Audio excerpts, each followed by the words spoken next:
ఈ బబులోను సామ్రాజ్య కాలాన్ని చరిత్రకారులు 3 భాగాలుగా విభజించడం జరిగింది. ఒకటి ఓల్డ్ బాబిలోనియన్ ఎంపైర్, అంటే 1894 నుంచి 1595 క్రీస్తు పూర్వం ఈ కాలాన్ని ఓల్డ్ బాబిలోనియన్ ఎంపైర్ అని పిలవడం జరిగింది. ఆ తర్వాత క్రీస్తు పూర్వం 1595 నుంచి క్రీస్తు పూర్వం 1050 మధ్య కాలాన్ని మిడిల్ బాబిలోనియన్ ఎంపైర్ అని పిలవడం జరిగింది. ఆ తర్వాత క్రీస్తు పూర్వం 612 నుంచి క్రీస్తు పూర్వం 539 మధ్య కాలాన్ని నియో బాబిలోనియన్ ఎంపైర్ అని పిలవడం జరిగింది. దీనినే 2వ బబులోను సామ్రాజ్యం అని కూడా పిలవడం జరిగింది.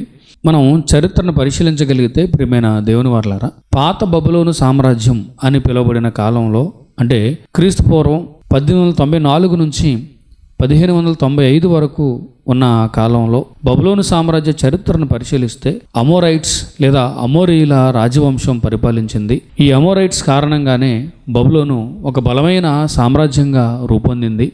ముఖ్యంగా ఈ అమోరైట్స్ పాలకులందరిలో ముఖ్యుడు క్రీస్తు పూర్వం 1792 నుంచి 1750 మధ్య కాలంలో బబులోను సింహాసనాన్ని అధిష్ఠించిన హమ్మూరాబి.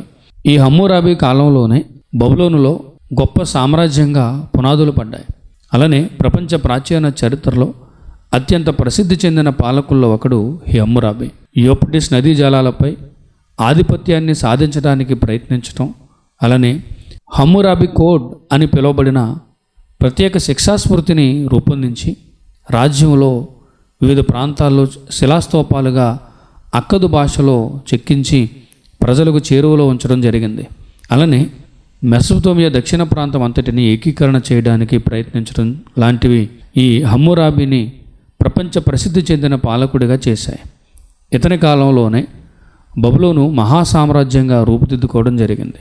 అయితే ఇతని కాలం తర్వాత సుమారుగా 200 సంవత్సరాల తర్వాత హిత్తీయులు 1595లో, అంటే క్రీస్తు పూర్వం 1595లో బబులోను రాజ్యంపై దాడి చేసి అనేక పట్టణాలను కొల్లగొట్టడం జరిగింది. ఇక్కడితో బబులోనులో అమోరైట్స్ రాజవంశ పరిపాలన ముగిసింది. అటు తర్వాత